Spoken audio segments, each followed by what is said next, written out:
Of course, I have a ton of Good afternoon. In an effort to try to keep this meeting going, since it's taken so long to get this meeting, until we finally get to meet. A little different format this time for those of you who've been here before. A lot of times we've had it at the Radisson, had a few drinks before, and then Mayor Wallaker would say things he wouldn't say normally in front of the press and say it in front of the press. We've tried to get away from that. We've had a couple meetings that went interesting, the information passed back and forth. What we're going to try today is to have our administrative teams give a report of what's going on. And then what we'd like to do is go into the lobby and have what we call time for us to visit with each other and get to know each other a little bit better. We all represent different entities and basically do what we can do for the public the best way we can. So what we've elected to do today is just what's going on in your different area of expertise and what's going on with your group. It helps us understand a little bit what's the school board doing, what's Park District doing, what's going on in your group. And then specific questions, we'll all be here to answer those specific questions if you want to get into some policy issues that every one of us is struggling with. I'd like to maybe one-on-one be able to have those discussions for people. And then the administrative team should have the expertise to get back to you if there's any questions you ask that stumps the wizard. So I would really like you to try to stump Rob sometime if you can ask him a question he doesn't know the answer to. Because whenever there's a problem around the city of Fargo, I always say, Bruce knows what's going on. So then we go ask him and he said, I didn't know that. So Bruce, you're up first. You're going to hit us off what's going on with the city of Fargo. Thank you, Mayor. Thanks everybody for being here. I don't want to start too early, but it's Fargo's pleasure to host this. It has been, I think the last time we met was up at the Edgewood Chalet, and we haven't had one of these since, so it was our turn, and we're happy to do that. The mayor recently presented a draft of his 2020 preliminary budget at a brown bag at the city commissioners. And in his presentation, he listed some of what he felt were major initiatives going forward into 2020. And as I was meeting with Rupak and Dave, trying to figure out what should we do about this meeting, we thought maybe it'd be a good idea if we just talked about those what we see as major initiatives looking forward. And so each of us will kind of talk from our own organization's perspective about those things, and we hope you find it informative today. In addition to the mayor, who you just heard from, I did want to introduce the other city commissioners who are with us tonight. You know them already, but Commissioners Dave Pepcorn, Tony Grinberg, and John Strand are here. Thank you for being here. I wanted to acknowledge Tony Gehrig as well. He is out of town, so wasn't able to join us tonight, but I wanted to be sure to acknowledge him. So here goes, major initiatives. I do hope you find this somewhat interesting. I'm an engineer by trade, so things that interest me don't always interest everybody, but the number one initiative, which has been at the top of the charts for several years, is permanent flood protection, flood-proofing ourselves. And so when you talk about that, you're talking about the FM diversion project. Obviously, it's been a primary focus in our community for a number of years. The good news is we're hopeful that the project may start soon. We're anticipating that. What's interesting about this project, to me, is it will be built under a split delivery method. It's called split delivery because the project will essentially be constructed in two components. The upstream embankment, which will be led by the Corps of Engineers, that's one component, and then the diversion channel itself, which will be led by the Diversion Authority through a P3 contract, public-private partnership. So first time we've ever done that, will be very interesting. But there are some other related interior work that needs to be done in both Fargo and Moorhead along the Red River and along the legal drains. So we're continuing to pursue those things as well. We're hopeful, and Commissioner Grinberg, correct me if I'm wrong, but we're hopeful, if everything goes right, that we may be able to get both the embankment project and the diversion channel kicked off and start turning dirt as early as 2020. So And then, it seems like we're never happy, but if you move one picture to the right on this slide, another major initiative is the Red River Valley Water Supply Project. So while the diversion project is an effort to drought-proof ourselves, the Red River Valley Water Supply, or flood-proof ourselves, the water supply project is intended to drought-proof ourselves, so we would have the best of both worlds. These are completely opposed to each other, but are both extremely important to the city of Fargo.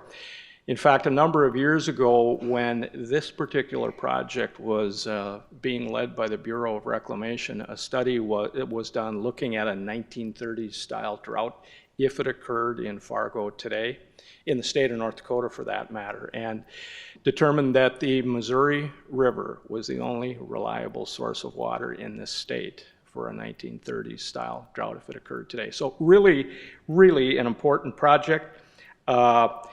This thing, it seems like it's been studied to death. It's been around forever. The good news is we've finally completed a preliminary design of this project.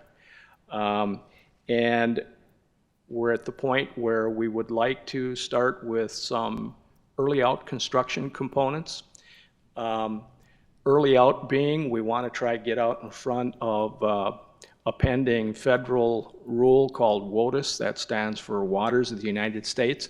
The reason that's important that we get started is if WOTUS gets approved in its current form, my understanding is it declares nearly all of North Dakota as a prairie pothole region, meaning you can't disturb it. So really a big concern. We'd like to get going with that to try to stay out ahead of that, and we do have plans to do that to start construction, early out components as early as 2020 as well. And then if you continue one more to the right, Southwest Regional Stormwater Retention and Recreation Pond. For a number of years, the engineering office had been having conversations with the owners of a 244-acre tract of land south of 52nd Avenue, right up against Drain 27. And they approached us right after the first of the year and said, hey, look, we're going to proceed with selling that land, and we wanted to check with you first to see if the city still had some interest in that. And so the land is low, and so because of that, we had the engineering office take a look at that as the possibility of a regional type stormwater pond. Regional in that how big an area could a pond of that size on that land serve. So we completed that. As you see on the screen, a little small, a little hard to read, but a pond of that configuration could meet the stormwater requirements for 2,300 acres. So why is that a big deal? We compared this regional perspective to every individual landowner within those 2,300 acres going on their own and putting in their own smaller individual retention ponds. And this approach saves about $14 million over that 2,300 acres. So it's a big deal. We did apply for and receive an SRF loan, State Revolving Fund loan, through the Federal Clean Water Program. And the financing terms on that are so good that serves us in financing an additional $4 million. So we certainly felt like this was a no-brainer. We did acquire that. And so it's the first time we've taken this type of approach, trying to get out in front of development with some infrastructure planning. And so we think it's the right thing to do and think it's the most efficient and cost-effective way to approach some of this big infrastructure. So this you may be interested in. There's the Fargo Dome. It's hard to believe, but that thing opened in 1993. I was in the front row at the first event in that place. That was 27 years ago. It's nearly 30 years old. And since that time, things have changed for an events type of venue like the Fargo Dome. Changes in building code requirements, ADA requirements, certainly security requirements, but also those other things like performer requirements. Just to get folks to come and utilize the Fargo Dome, you've got to meet a certain standard that you didn't have to 30 years ago. Attendee requirements as well, some of those creature comforts that people that pay money to get a ticket to come to an event kind of demand these days. So we've been fortunate that the Fargo Dome has been able to function operationally in the black from year to year, and we think it's really important to keep it that way. The Fargo Dome Authority is looking at the facility with respect to some of those issues and its age, and so they're trying to determine what sort of things need to be done to both meet the minimum type of upgrades, which means code compliance, ADA, safety, those types of things, but also some of those other things that allow a performance venue to stay competitive, like those performer requirements and attendee requirements. They are working on that now. They will be bringing that forward to the City Commission at some point in the near future. They haven't done that yet because their work still goes on. So then moving one picture to the right, Performing Arts Center, you've probably heard a little bit about this. It really goes back about 5 years ago when the commission appointed a committee to look at the Civic Center specifically and what its future might be in downtown Fargo, particularly in light of, at that time, the loss of a connected building called Centennial Hall. That had to be removed to make way for the construction of, you guessed it, a new city hall. And unfortunately, that Centennial Hall space accounted for about 50% of the venues being booked, or the events being booked at the Civic Center. And so it was a big loss, and so at the time, the commission decided, hey, look, we've got a civic center, it's got some age. Is there any possibility that that could be renovated into a performing arts type of venue, which the talk has been around Fargo ever since I've been here for 30 years. And so this was the first time the commission had formed a committee to look specifically at a performance arts venue specific to the Civic Center. And so that work is ongoing.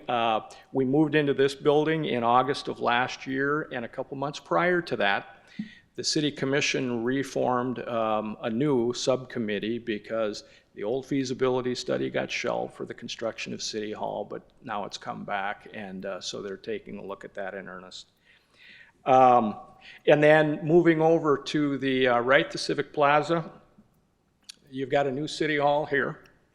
You've got a relatively new public library on the opposite corner, and then you've got the Civic Center being discussed about possible renovation or removal and something else going there. And so naturally, the question kind of becomes what goes on in between these spaces, and that's what we've called the Civic Plaza. We think it's really important. There's a big opportunity. There's a famous sculpture called Sodbuster. Some of you might remember that. That has been renovated by the Plains Arts Museum through a grant through the National Endowment for the Arts. And the renovation of Sodbuster has been completed. When the Plains Art Museum submitted that application for grant funding, one of the things that the city agreed to was to place renovated Sodbuster in a public space near the public library. And so we have hired a professional landscape architect to do the landscape design for Sodbuster. It's required that it be placed by the end of this year, 2019, so look forward to seeing Sodbuster come to the Civic Plaza this fall. Pretty exciting. And then one of the other things I pulled out of the mayor's presentation, I think this is the first time he's done this, but he also included his 5 goals going into 2020, and they're up there on the slide. Number 1, for this place to be a safe city for everybody. Public safety remains a primary focus. To continue to be a regional leader, we've developed regional partnerships with our neighbors and want to continue to explore other opportunities to expand that further. Smart growth is important. I think we all realize that as cost of things has gotten higher and higher, that to be as efficient and cost effective as possible is vital. We'd like to encourage the community to get engaged, get involved. It's your community, get involved, and we want to hear from you.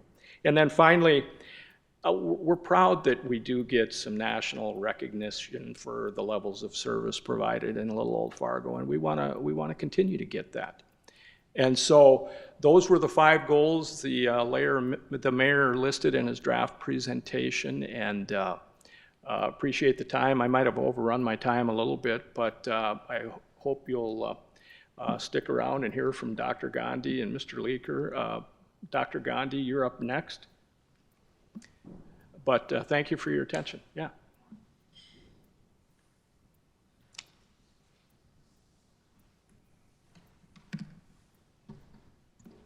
How often do you get someone that's going to drop the mic behind you?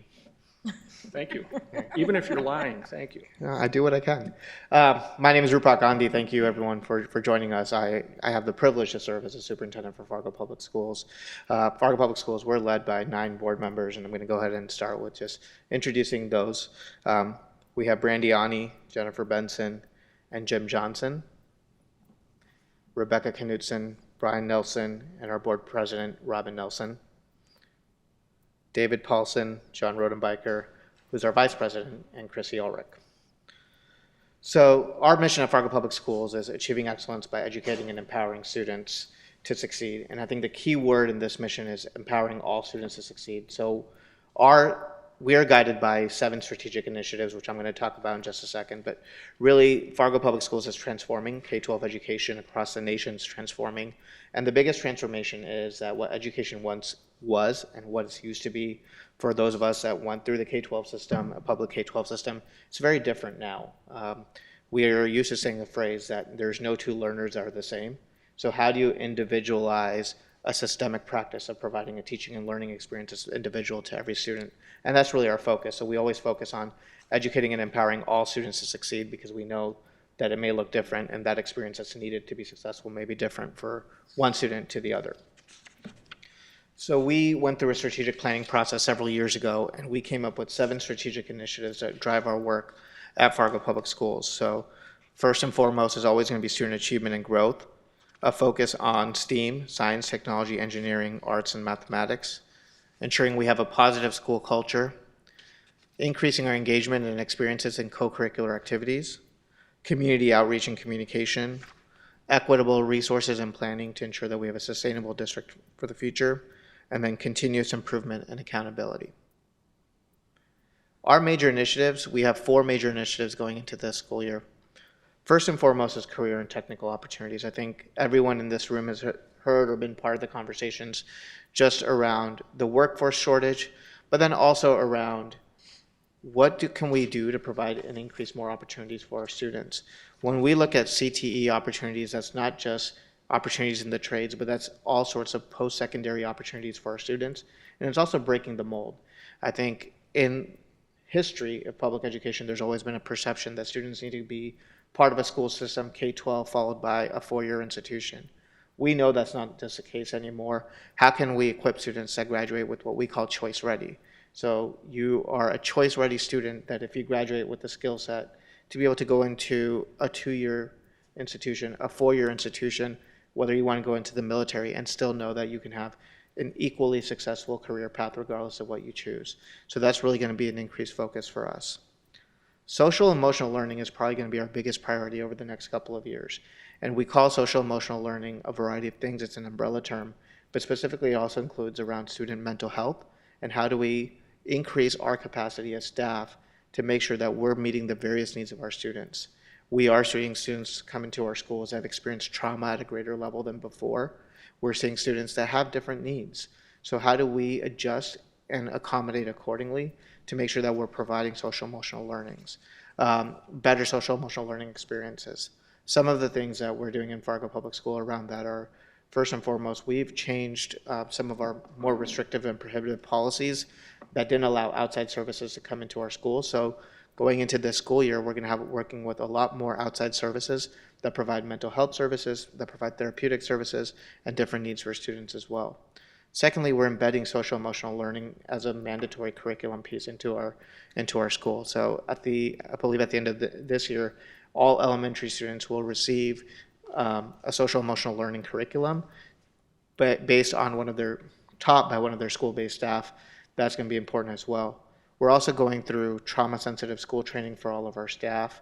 We're doing positive behavior intervention supports, just really recognizing that the way we communicate, the way a child that has adverse experiences may react to a certain situation could be different than the way that we would or the way that we've been taught to, but that doesn't mean that one way is incorrect, and how do we recognize and readjust accordingly. A big push for us is also moving towards standards-based instruction. Standards-based instruction is a concept of personalized learning, and what it really means is that we recognize that education is different for every student, and it's an iterative process. So when you go to school, you're taught something, you take a test, that means that there's one standard that's established, you have one time to show how you demonstrate on that standard, and that's it, and that determines whether you got 80%, 90%, your mastery of that standard. Standards-based instruction takes that model and throws it out the window. What it really does is says that when you're in school, it might take you different times, multiple opportunities to learn something, but it doesn't matter. There's no one assessment to determine your mastery. Also, it takes away pacing, and it throws pacing, it changes the way we do instructional pacing. So what it allows students to do is learn at different rates based on their needs. And the biggest way of doing that is taking a list of 70 to 100 state standards that we may have for a content area, narrowing them down to what we call 8 to 10 essential learning outcomes, and making those a priority, but still making sure that we're able to track and systemically implement instruction that allows students to focus just on those essential learning outcomes to still be just as successful as they were before. And then lastly is growth and long-range facilities planning. So as we continue to work with the city, and the city takes on initiatives such as the stormwater pond, and that can impact development down the road, we know that Fargo is a very linear city and we grow on the south side of town.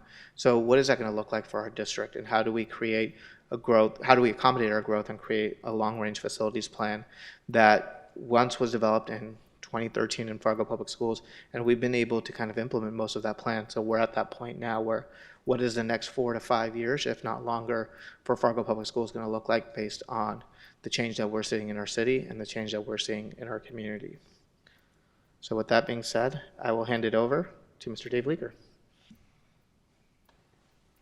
Well, thank you, Dr. Gandhi, and thank you, Mr. Grubb and Mayor Mahoney.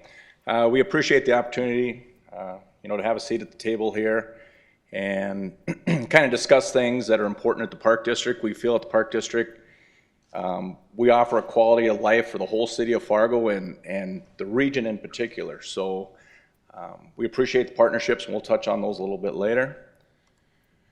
I just would like to introduce 3 of our commissioners that are able to attend tonight. We've got our board president, newly crowned, Jerry Rosted, our vice president, Stacy Griggs, and our oldest serving commissioner, Joe Deutsch, and Vicki Dawson, and our past president, Russ Papacek, were unable to attend tonight. So just want to introduce them. At the Park District, a couple years ago, we looked at thinking out our mission statement and trying to, kind of bring it up to date. So what we want to do is to improve the lifestyle of the community through a comprehensive system of parks and programs, and that's big for Fargo. I mean, the parks are, it's a tax-based district, and the parks are something that you can offer, relatively inexpensive, if not free.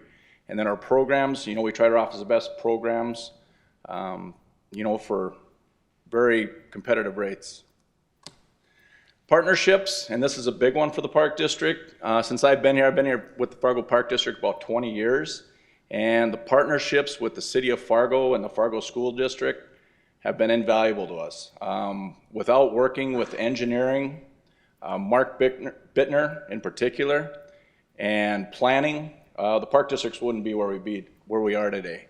Some of the partnerships we've had with the school district involve our indoor swimming pools. We partner with them to use them at times in the spring and in the fall when we're offering swimming lessons.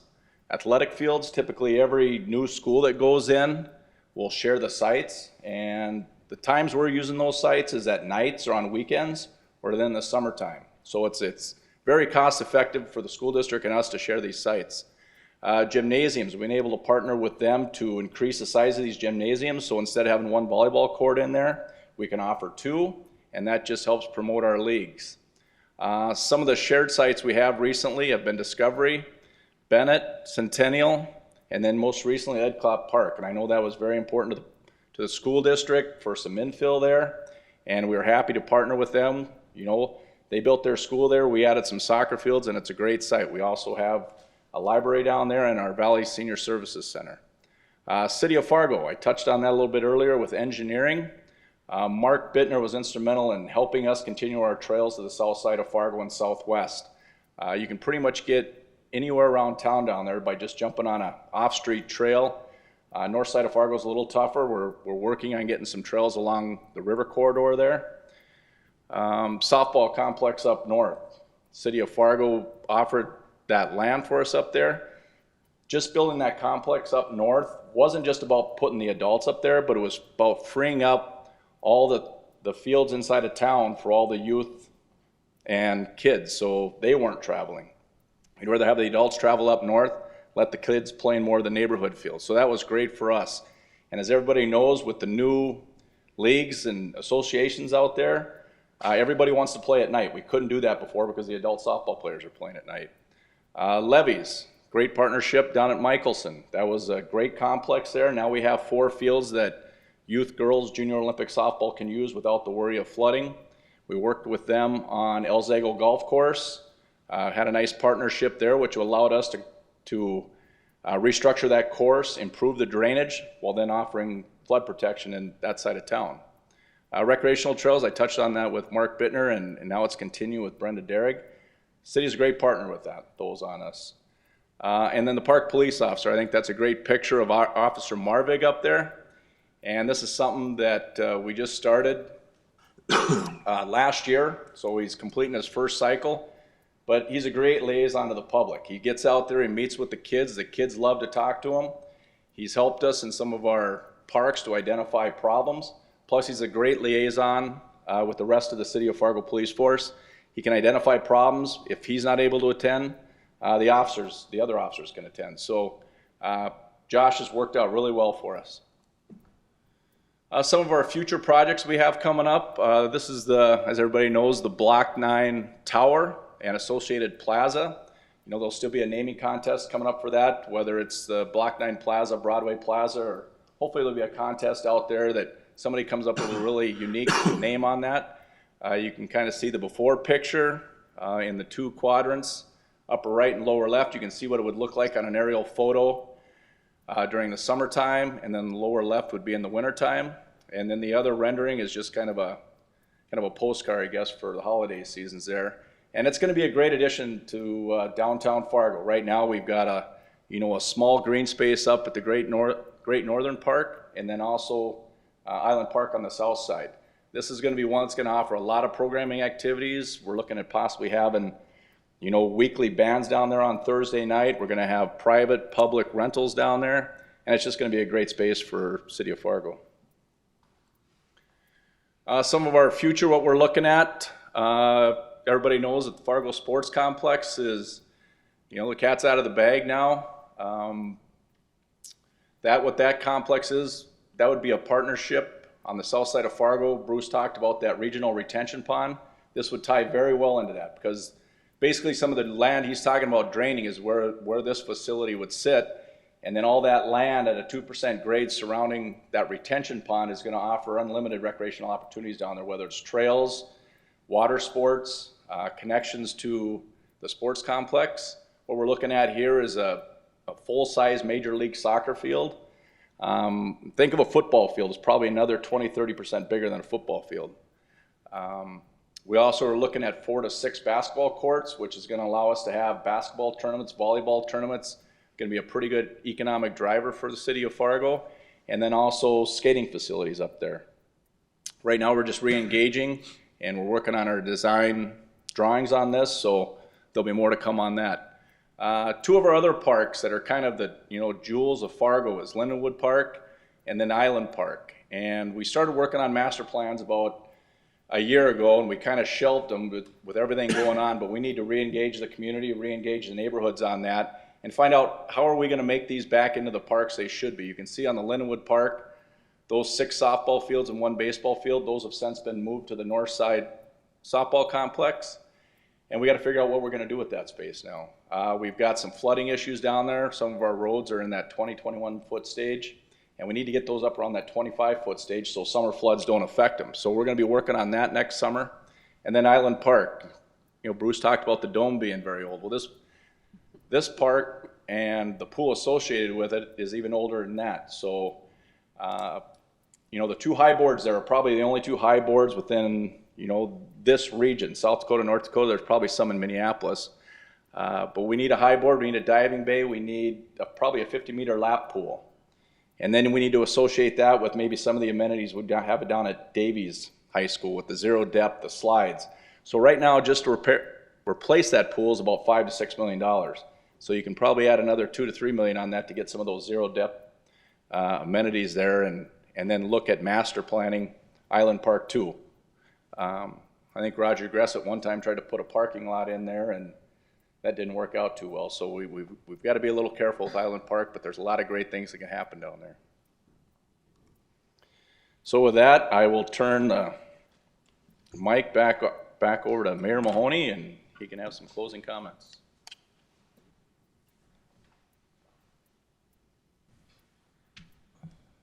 Thank you, great presentation. For those of you who arrived late, what we're going to do now is break off into the lobby. We have some hors d'oeuvres set out there for everybody to have, and we had hoped that people would visit and talk to each other. We might have all individual questions of one another, different things, actions that our boards have done. But as we all know, we all represent a different part of the community. The school board has special issues, the park board has special issues, and the city commission has special issues. And I get kind of excited about this because sometimes we identify them a little bit better so that every time you guys make some action, the mayor doesn't get blamed for it. So it's always good for us to have this interaction and talk to each other. But this is really meant for us to visit with each other and just get to know each other as boards and commissioners and board members. So if we have questions, we can ask each other and have an open dialogue. And Rebecca's called me numerous times on different issues, and we just, sometimes you share those different questions as things come up. But I want to thank you all for your service. You've done a great job. The city of Fargo is doing great. We think we got a buzz. Things are happening, and it's because the people in this room do their job and do the things they have to do. So the greatest thing I have when I accrued, I got a great park system and I got a great school system that kids can go to, get educated, go off to college and do very well. And it all because of those things that help us as a community sell this community. So with that, we'll break off, and these guys are here for any specific questions, and other than that, we should all be able to have dialogue. Thank you for coming.